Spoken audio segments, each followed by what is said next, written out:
नमस्कार दर्शक मित्रों, मैं एस्ट्रोनीता पांडे अपने यूट्यूब के चैनल पर आपका बहुत बहुत स्वागत कर रही हूँ। हम लोग आज जो विषय लेकर के आए हैं वो है सूर्य देव का राशि परिवर्तन। सूर्य देव अपनी उच्च राशि मेष राशि को छोड़ करके अपनी शत्रु राशि वृषभ राशि में प्रवेश कर रहे हैं 14 मई 2020 को शाम 5:30 बजे। सूर्य का यह गोचर जो कि आज होने जा रहा है, आप सभी राशियों के ऊपर क्या प्रभाव लेकर के आएगा, क्या बहुत अच्छा दे सकता है। कुछ राशियों को थोड़ा सावधान रहना होगा और कुछ राशियों को थोड़ी तकलीफ हो सकती है। ये सभी चीज आप जान पाएंगे आज मेरे इस वीडियो एपिसोड में। दर्शक मित्रों, सूर्य देव जो हैं वो उच्च राशि मेष को छोड़ करके वृषभ में जा रहे हैं।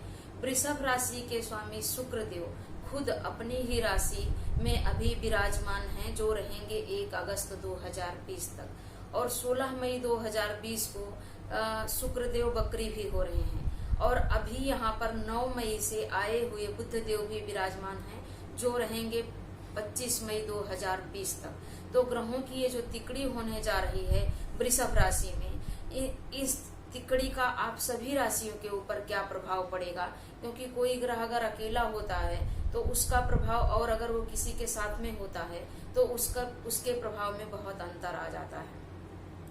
दर्शक मित्रों, सूर्य संक्रांति, जिस दिन सूर्य अपनी राशि परिवर्तित करते हैं उसी दिन को हम लोग संक्रांति कहते हैं। जैसा कि आप लोग जानते हैं, आप लोग मकर संक्रांति बहुत जोर शोर से मनाते हैं, उसी तरह हर महीने संक्रांति होती है, क्योंकि सूर्य देव एक राशि में पूरे 30 दिन तक रहते हैं और 30 दिन रहने के बाद अपनी राशि परिवर्तित कर लेते हैं। इसलिए हर महीने 14 तारीख से लेकर 17 तारीख के बीच में सूर्य संक्रांति आती ही है। वो संक्रांति ही कहलाती है, पर मकर संक्रांति का अपना विशेष महत्व है। वैसे हर संक्रांति का महत्व है, लेकिन मकर संक्रांति का विशेष महत्व है।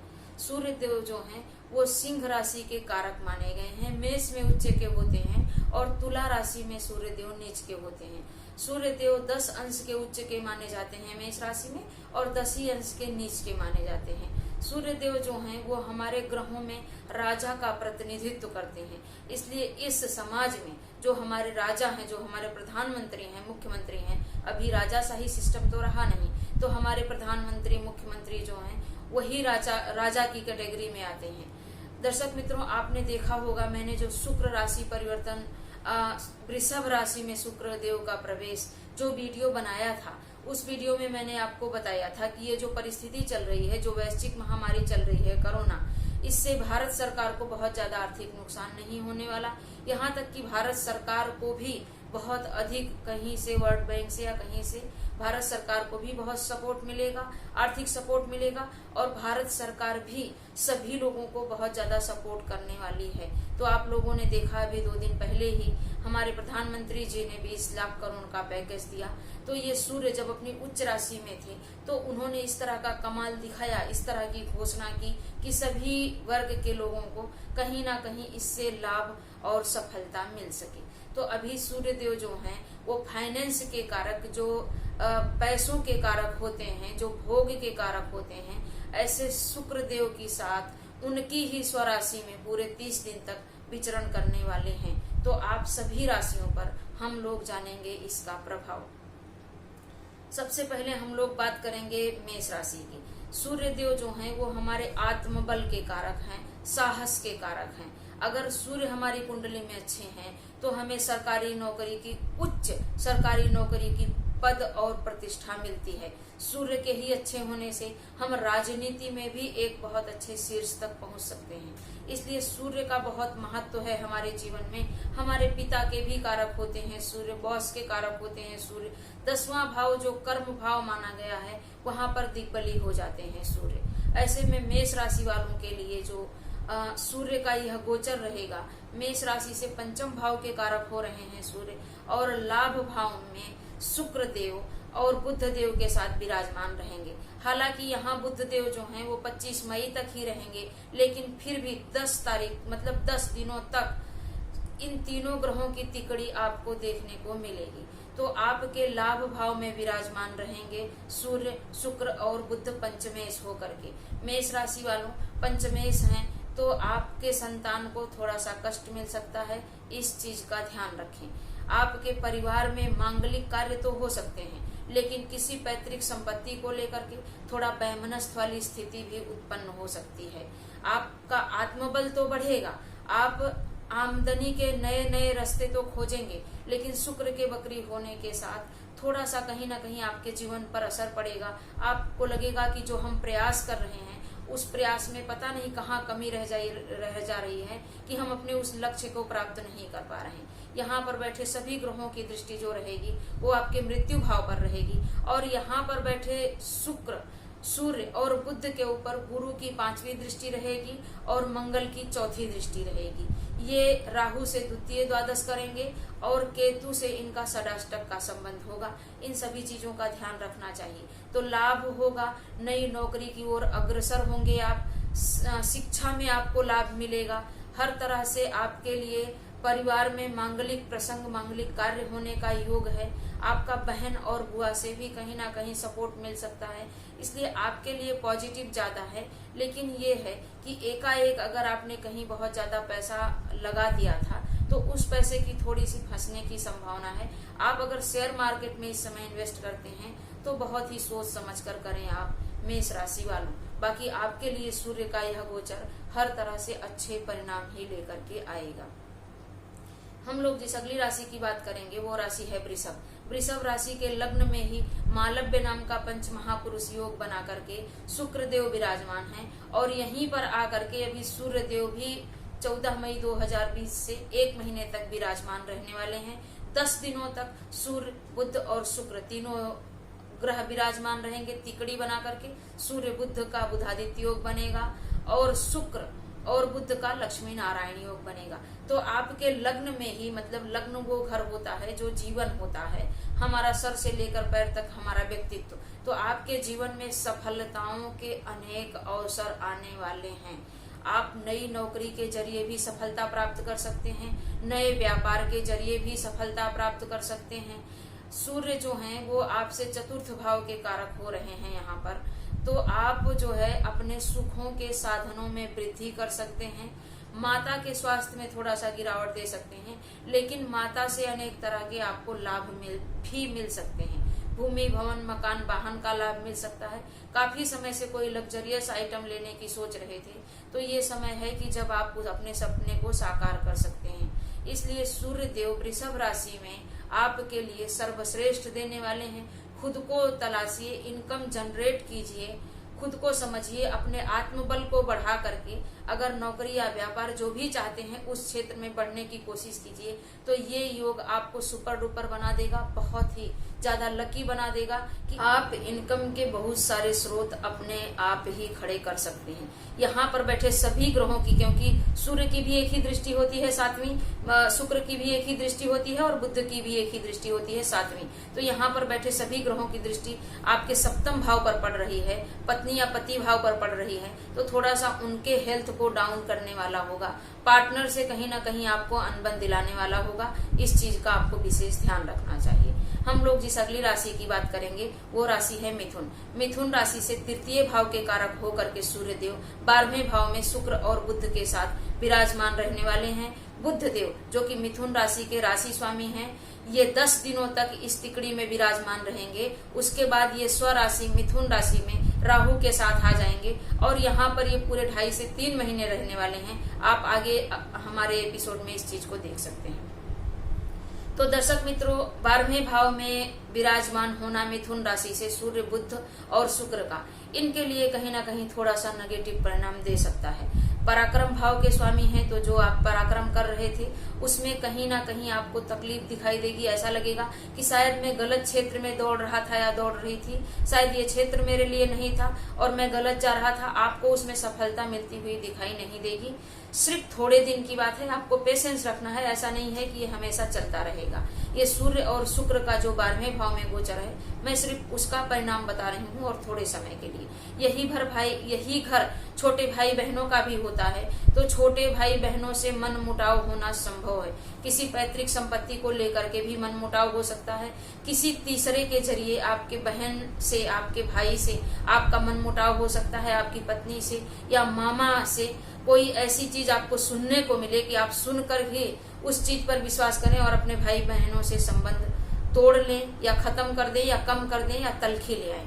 इस चीज का आपको ध्यान रखना चाहिए। छोटी छोटी यात्राओं का योग बन रहा है, पर वो यात्राएं निरर्थक भी हो सकती हैं। यहाँ बैठे सभी ग्रहों की दृष्टि 6वें भाव पर है, तो अगर आप एक सरकारी नौकरी चाह रहे थे या एक अच्छी नौकरी चाह रहे थे तो आपके लिए ये समय बेहतर है। आप नौकरी में सफलता पा सकते हैं। स्थान परिवर्तन का भी योग बना है कि आप जहाँ हैं उस कर्म क्षेत्र को छोड़ करके, वह उस जगह पराक्रम करने को छोड़ करके अगर आप कहीं और जाकर के पराक्रम करते हैं तो वहां पर आपके लिए सफलता के अनेक रास्ते खुल जाएंगे। सूर्य आंखों के कारक होते हैं और शुक्र भी आंखों के कारक होते हैं। सूर्य जो है वो आंखों में रोशनी के कारक होते हैं और शुक्र देव जो है वो आंखों की सुंदरता के कारक होते हैं। इसलिए इस समय आंखों का विशेष ध्यान रखें, कहीं आपका पैसा वैसा चोरी ना हो जाए। राह चलते समय इसका भी ध्यान रखें।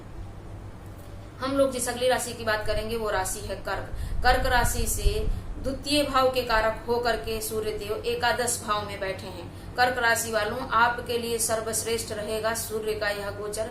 वृषभ राशि में सूर्य का यह गोचर, काफी समय से अगर पैतृक संपत्ति को लेकर कोई विवाद चल रहा था कर्क राशि वालों, तो वो विवाद आपका हल होने वाला है। एकाएक धन लाभ होने के अनेक अवसर हैं। अगर आपने शेयर सट्टे में पैसा डाला था तो वहां से आपको एक अच्छी इनकम हो सकती है। बड़े भाई से आपको लाभ मिल सकता है। अपने किसी मित्र से आपको खास लाभ मिल सकता है। कुछ नया धंधा पानी आप व्यापार कुछ ऐसा अपने मित्र के जरिए कर सकते हैं कि जिससे आपको अनेक तरह का लाभ मिले।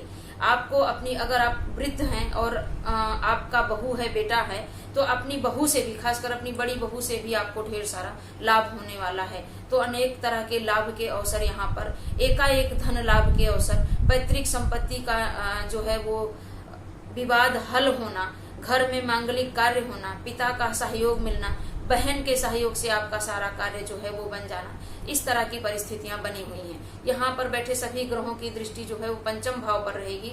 शिक्षा में थोड़ा सा मन नहीं लगेगा, भोग की तरफ मन जाएगा, शिक्षा में थोड़ा भटकाव आएगा। अगर आप कर्क राशि की प्रेग्नेंट महिला हैं तो आपको खास ध्यान रखना चाहिए।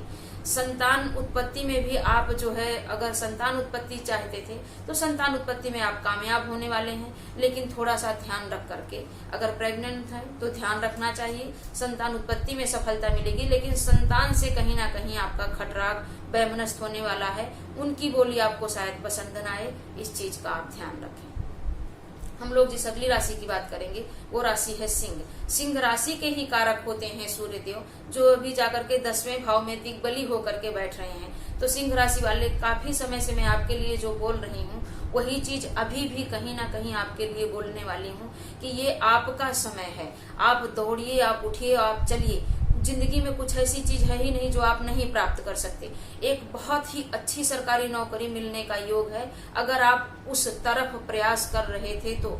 एक प्राइवेट नौकरी भी आपके लिए बहुत जल्दी राह देख रही है, आपको उस तरफ भी प्रयास करना चाहिए। पिता का भरपूर सहयोग मिलने वाला है, पैतृक संपत्ति का लाभ मिलने वाला है, पिता से एकाएक धन का लाभ आपको मिलने वाला है। बॉस आपके ऊपर खुश रहेंगे, मेहरबान रहेंगे। अगर आप कुछ दिनों तक घर में भी बैठे हैं तो भी आपको बिना मांगे सैलरी मिलने वाली है, आप उसकी चिंता ना करें। हर तरह से नए नए कार्यों को करके आप लोगों को इम्प्रेस कर सकते हैं। आप पिता का मान सम्मान पा सकते हैं, बॉस का जो है बॉस की मेहरबानी पा सकते हैं। आपके लिए सिंह राशि वालों सबसे बेहतरीन समय है। अपनी वाणी पर थोड़ा सा आपको नियंत्रण रखना चाहिए।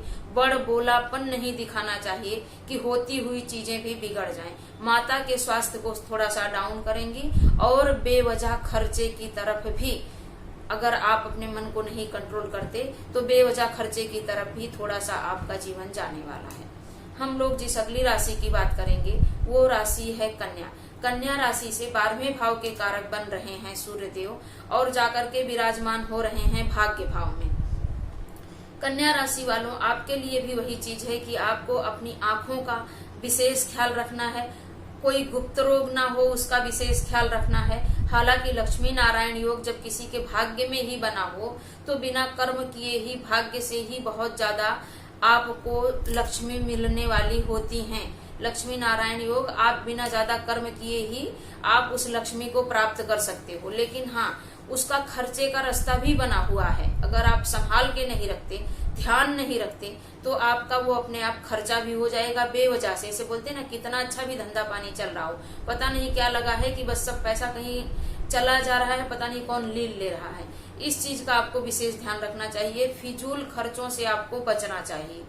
धार्मिक कार्यों में बढ़ चढ़कर हिस्सा लेना चाहिए। इस समय जो ये परिस्थिति चल रही है उसको ध्यान रखते हुए बहुत ज्यादा भीड़ भाड़ में ना जाएं, लेकिन आप अपने घर में रहकर पूजा करें, साधना करें, ईश्वर की भक्ति करें। खासकर माता महालक्ष्मी और सूर्य नारायण का आपको पूजन करना चाहिए, जिससे भाग्य आपका साथ दे, आपके लिए दौड़े, आपके लिए भाग्य खुद कार्य करे। कन्या राशि वालों, धर्म कर्म के कामों में हिस्सा लें, थोड़ा सा दान करें इस समय, जो आपके लिए बहुत अधिक लाभदायी रहेगा। यहाँ पर बैठे सभी ग्रहों की दृष्टि तृतीय भाव पर पड़ रही है, तो थोड़ा शरीर में आलस्य ले आएगी, पराक्रम करने का मन नहीं करेगा, छोटी यात्राओं में व्यर्थ का खर्च होगा और छोटे भाई बहनों से भी तलखी बन सकती है।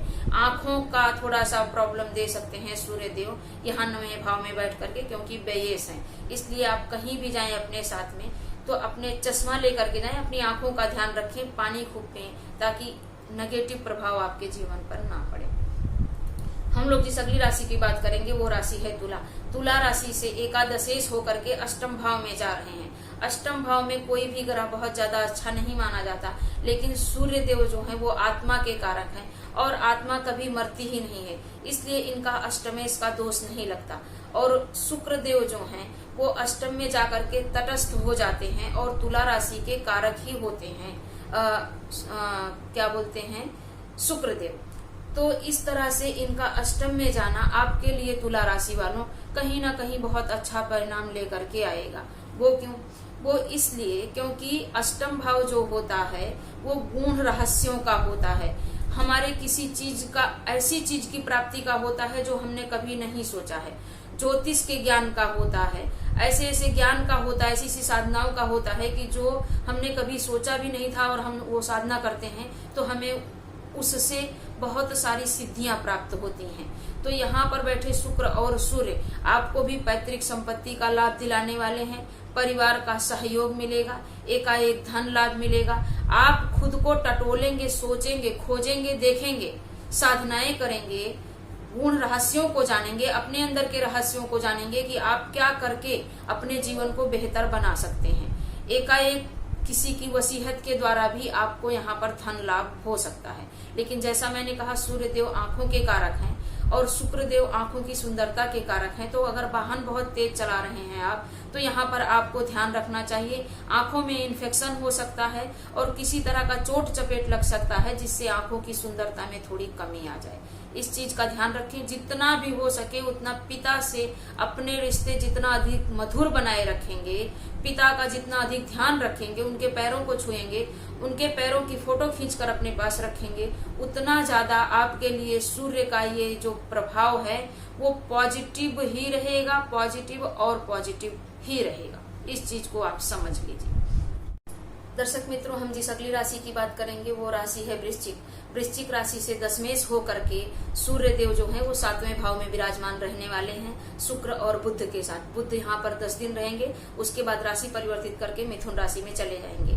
तो ग्रहों की ये तिकड़ी वृश्चिक राशि वालों को बहुत ही शुभ परिणाम देने वाली है, क्योंकि मालव्य नाम का पंच महापुरुष योग बना करके शुक्र देव वृश्चिक राशि से 7वें भाव में विराजमान है और यहीं पर आकर अभी सूर्य देव भी विराजमान होने वाले हैं पूरे 1 महीना तक, 15 जून 2020 तक। तो आपके लिए बहुत शुभ परिणाम लेकर के आए हैं यहाँ पर।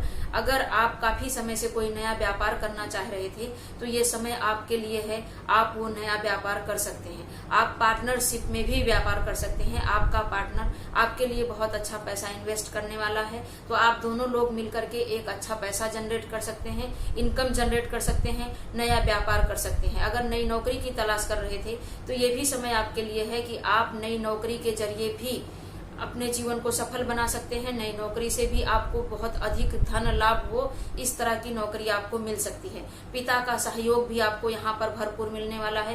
पिताजी कुछ ऐसा पैसा लगाएं जिसकी वजह से आप जाकर के अच्छा व्यापार करें, ऐसा भी योग बन रहा है। बॉस आपके ऊपर मेहरबान रहे, बॉस की दृष्टि आपके ऊपर रहे और आपका सम्मान करें, आपको कोई अवार्ड दें, आप सम्मानित व्यक्ति बने अपने जॉब में, जहां भी आप जॉब करते हैं, ऐसा भी संयोग बन रहा है। हर तरह से नए कर्म क्षेत्र को करते हुए आप अपने जीवन को आगे बढ़ा पाएंगे। ये इस तरह का जो ग्रह योग बना हुआ है वृश्चिक राशि वालों, आपके लिए बहुत ही परफेक्ट है। नई नौकरी, नया व्यापार, पार्टनरशिप में व्यापार, यहाँ तक कि अगर आप प्रेम विवाह भी करना चाहते हैं तो उसका भी समय है कि आप एक अच्छा प्रेम विवाह कर सकते हैं। आप विवाह भी कर सकते हैं, अरेंज मैरिज भी कर सकते हैं, लव मैरिज भी कर सकते हैं। पत्नी के साथ आपका सामंजस्य अच्छा रहेगा। यहाँ पर बैठे सभी ग्रहों की दृष्टि जो है वो लग्न पर है, इसलिए इस चीज का ध्यान रखना चाहिए कि आप आलस्य को छोड़ करके अगर आप अपने कर्म क्षेत्र में बढ़ते हैं, आत्मबल को बढ़ाते हैं, तो आपके लिए ये समय बहुत ही ज्यादा अनुकूल हो जाएगा। क्योंकि दशमेश सूर्य अगर सप्तम भाव में आते हैं तो एक बहुत ही अच्छे और नए व्यापार का अवसर आपके लिए लेकर के आते ही हैं। पत्नी से, पार्टनर से, पिता से, बड़े भाई बहनों से, हर तरह से आपको, अपने मित्रों से, हर तरह से आपको एक ऐसा सहयोग मिलेगा कि आप अपने जीवन को सचमुच धन्य बना सकें, सचमुच वो इंसान खुद को बना सकें जो अभी तक आप सोच रहे थे कि आपको बनना है। हम लोग जिस अगली राशि की बात करेंगे वो राशि है धनु। धनु राशि से भाग्येश हो रहे हैं सूर्यदेव और जाकर के छठवें भाव में बैठ रहे हैं। भाग्येश का छठवें भाव में बैठना थोड़ा सा कहीं ना कहीं नेगेटिव पॉइंट हो रहा है, क्योंकि छठवां रोग भाव है। लेकिन छठवें भाव में, जैसा मैंने आपको पहले ही बताया है कि तृतीय भाव में, छठवें भाव में, 11वें भाव में पापी ग्रहों का बैठना बहुत अच्छा माना जाता है त्रिसाठे में। तो यहाँ पर बैठ करके सूर्यदेव शत्रु हंता हो रहे हैं। कितने बड़े बड़े भी शत्रु हों, वो रोग ही क्यों न हो, क्योंकि हमारे अंदर जो रोग बसा हुआ है वो भी हमारा एक तरह का शत्रु ही है। तो अगर हम अपना आत्मबल मजबूत करते हैं तो हम अपने शत्रुओं पर विजय प्राप्त कर सकते हैं। हमें भाग्य का साथ मिलेगा। अगर हम एक नई नौकरी चाहते हैं, अच्छी नौकरी चाहते हैं, तो हमें इस समय भाग्य का साथ भी मिलेगा। हमें अपने बॉस का साथ भी मिलेगा। नई नौकरी की तरफ, सरकारी नौकरी की तरफ या प्राइवेट नौकरी की तरफ भी हम सफलता पा सकते हैं। हमें थोड़ा सा यहाँ पर धनु राशि वालों को जो है वो अपने आंखों का ध्यान रखना होगा। और शुक्र देव जो है वो गुप्त रोगों के कारक हैं, बुध देव जो है वो स्किन के कारक हैं। इसलिए अपने स्वास्थ्य का थोड़ा सा ध्यान रखते हुए अगर आप चल रहे हैं तो रोग, ऋण, शत्रु, दरिद्रता आपसे कोसों दूर रहेंगे। यहाँ पर बैठे सभी ग्रहों की दृष्टि जो है वो 12वें भाव पर पड़ रही है। तो इस समय आप थोड़ा व्यय अधिक से भी परेशान रह सकते हैं। पत्नी के साथ आपके संबंधों में थोड़ी तलखी आ सकती है, आपकी नजर थोड़ी इधर उधर हो सकती है और बेवजह खर्चे आपके सिर पे आ सकते हैं। इसलिए जब आप उन खर्चों को धार्मिक भाव से करेंगे, अच्छे भाव से करेंगे, अच्छी जगहों पर करेंगे, तो आपके खर्चे बेवजह नहीं होंगे, बल्कि वो पुण्य जो होगा वो आपके लिए बांधा जाएगा, बनाया जाएगा, ताकि भविष्य में आपको उस पुण्य का शुभ फल मिल सके। धनु राशि वालों, धर्म को पकड़ के चलिए, सत्य को पकड़ के चलिए, भाग्य को पकड़ कर चलिए, तब आपका जीवन बेहतर बन जाएगा। हम लोग जिस अगली राशि की बात करेंगे वो राशि है मकर। मकर राशि से अष्टम भाव के कारक होकर के और पंचम भाव में जा रहे हैं। मकर राशि वालों, आपके लिए ये थोड़ा सा अच्छा नहीं है, क्योंकि अष्टमेश है। अष्टम भाव जो कि मृत्यु भाव है, हमारे संघर्षों का भाव है। तो यहाँ पर आपके संघर्ष को थोड़ा सा बढ़ाने वाले हैं। आपका ही कोई निर्णय आपको यहाँ पर नुकसान पहुंचा सकता है। संतान से आपको कष्ट मिलने वाला है। संतान से कहीं ना कहीं आपके जीवन में तलखी आने वाली है। संतान से संबंध बिगड़ जाएं आपके, ऐसा भी योग बन रहा है। अगर आप एक प्रेग्नेंट लेडी हैं तो आपको बहुत ज्यादा ध्यान रखना चाहिए, यहाँ मिसकैरेज की भी संभावना बनी हुई है। लेकिन अगर आप किसी कॉम्पिटिटिव एग्जाम में बैठ रहे हैं तो वो आपके लिए अच्छा रहेगा। आपके आंखों की भी समस्या हो सकती है। आपको अपने बड़े भाई से कहीं ना कहीं नुकसान उठाना पड़ सकता है। बड़े भाई से भी आपके संबंध बिगड़ सकते हैं और मित्रों से भी आपके संबंध बिगड़ने के चांस लग रहे हैं। लेकिन हाँ, एकाएक धन लाभ के भी चांस लग रहे हैं कि अगर आपने कहीं बहुत पहले पैसा इन्वेस्ट किया था तो आपको एकाएक धन लाभ होने का भी अवसर इस समय आपके जीवन में बन रहा है। आपकी कोई बहन आपको सपोर्ट कर सकती है, जिससे आप अपने जीवन में कुछ नया कर सकें। यही हमारे पूर्व जन्म में किए हुए पुण्य कर्मों का है। तो इस समय आपको अपने पुण्य कर्मों को बढ़ाना है, पूर्व जन्म के किए हुए पुण्य कर्मों का लाभ लेना है। और जब तक सूर्य वृषभ राशि में है, वैसे तो मैं कहूंगी हमेशा के लिए, क्योंकि शनि की राशि से हैं आप, शनि और सूर्य में हमेशा शत्रुता रहती है, तो हमेशा ही अगर आप सूर्य को जल देकर गायत्री के मंत्रों का जाप करते हैं 1 माला 3 माला, तो आपके लिए बहुत बेहतर परिणाम देखने को मिलेगा। किसी कॉम्पिटिटिव एग्जाम में बैठ रहे हैं तो सफलता अवश्य मिलेगी। हर तरह से आपके लिए लाभ का अवसर तो है, लेकिन वो लाभ जो है वो थोड़ी रुकावटों के साथ आएगा, थोड़ी तकलीफों के साथ आएगा। कहीं ना कहीं गुप्त रोग भी आपके ऊपर इस समय हावी हो सकते हैं। लेकिन प्रेम विवाह के लिए तो ऐसा अवसर है कि अगर काफी सालों से भी, काफी दिनों से, काफी महीनों से सोच रहे थे, तो यहाँ पर आपका प्रेम विवाह ये ग्रहों की तिकड़ी करवाएगी ही, प्रेम में सफलता दिलवाएगी ही, उसमें कोई दो राय नहीं है। हम लोग जिस अगली राशि की बात करेंगे दर्शक मित्रों, वो राशि है कुंभ। कुंभ राशि से सूर्यदेव जो होते हैं वो सप्तमेश होते हैं और अभी जाकर के चतुर्थ भाव में शुक्र देव और बुध देव के साथ विराजमान रहने वाले हैं। चतुर्थ भाव में स्वग्रही शुक्र मालव्य नाम का पंच महापुरुष योग बना करके बैठे हुए हैं और यहीं पर जाकर के सूर्य का इनके साथ युति करना आपके लिए एक बहुत ही बेहतरीन समय रहने वाला है। आपको पिता का भरपूर सहयोग मिलने वाला है। नए तरह के कार्य क्षेत्र में आप प्रवेश कर सकते हैं। सप्तम भाव जो होता है वो पत्नी का होता है, पार्टनर का होता है, दैनिक रोजगार का होता है। तो अनेक तरह के क्रिएटिव आइडियाज आपको आ सकते हैं जिससे आप दैनिक रोजगार में अपनी सफलता प्राप्त कर सके। अनेक तरह के व्यापार के भी आइडिया आपको आ सकते हैं। पार्टनर से यहाँ पर आपको भरपूर सहयोग मिलने वाला है। पत्नी से भी आपको भरपूर सहयोग मिलने वाला है। माँ आपके ऊपर गर्व करेंगी, आपसे कुछ ऐसा आप अच्छा काम करेंगे समाज के लिए, क्योंकि चतुर्थ भाव जो होता है यही भाव समाज का भी होता है, बहुत ज्यादा लोगों से जुड़ने का भी होता है। तो कुछ आप ऐसा कार्य करेंगे समाज के लिए जिससे माँ आपके ऊपर गर्व कर सके। तो हर तरह से नए अवसर आपके जीवन में आने वाले हैं। आप अपने आप को समझिए, खुद को समझिए, ताकि आप इन नए अवसरों का भरपूर लाभ उठा सके। अगर कोई कानूनी लफड़ा चल रहा था, कोई कानूनी मामला चल रहा था, तो वो भी अभी आपके जीवन से हल होने वाला है। पिता का भरपूर सहयोग मिलने वाला है। बेवजह खर्चों से यहाँ पर आपको जरूर बच के रहना चाहिए। सुखों के साधनों में वृद्धि होगी। भूमि, भवन, मकान, वाहन और कुछ ऐसी लग्जरियस चीज आप लेना चाह रहे थे, काफी समय से सोच रहे थे, तो आप उस पर भी खर्च कर सकते हैं। माता के स्वास्थ्य का थोड़ा सा ध्यान रखें। लेकिन अगर आप किसी के साथ प्रेम में हैं, तो ये प्रेम से 12वां भाव होता है, तो वहां पर ये आपको बहुत ज्यादा सपोर्ट नहीं करेगा।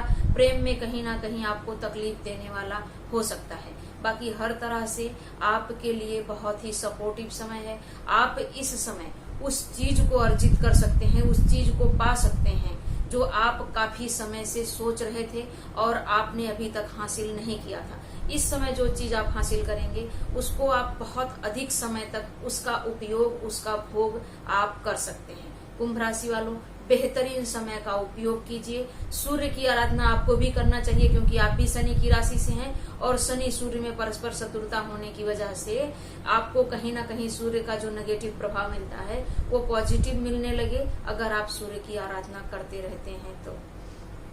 हम लोग जिस अगली राशि की बात करेंगे वो राशि है मीन। मीन राशि से 6वें भाव के कारक होकर के सूर्यदेव अभी जाकर के 3य भाव में बैठने वाले हैं, पराक्रम भाव में। त्रिशाढ़ में पापी ग्रहों का बैठना अच्छा माना जाता है, ये मैंने आपको पहले ही बताया है। इसलिए 6वें भाव के कारक होकर के 3य भाव में सूर्य का विराजमान होना मीन राशि वालों आपके आत्मबल को बढ़ाने वाला है। लेकिन देखने वाली बात यही है कि यहाँ पर शुक्रदेव और बुधदेव भी विराजमान है। 3य भाव में गुरुओं का, मतलब गुरुदेव बृहस्पति और शुक्र का होना बहुत अच्छा नहीं माना जाता है। सूर्य के आने से यहाँ पर थोड़ा गर्मी बढ़ सकती है, आपकी वाणी में थोड़ी कड़वाहट आ सकती है, कि जिसकी वजह से आपका अपने छोटे भाई बहनों से रिश्ता बिगड़ सकता है। छोटी यात्रा करते हैं अगर, तो वो यात्रा आपकी निरर्थक जा सकती है, यात्रा के कोई मायने नहीं रहेंगे। हालांकि यहाँ पर भाग्य का साथ आपको भरपूर मिलने वाला है।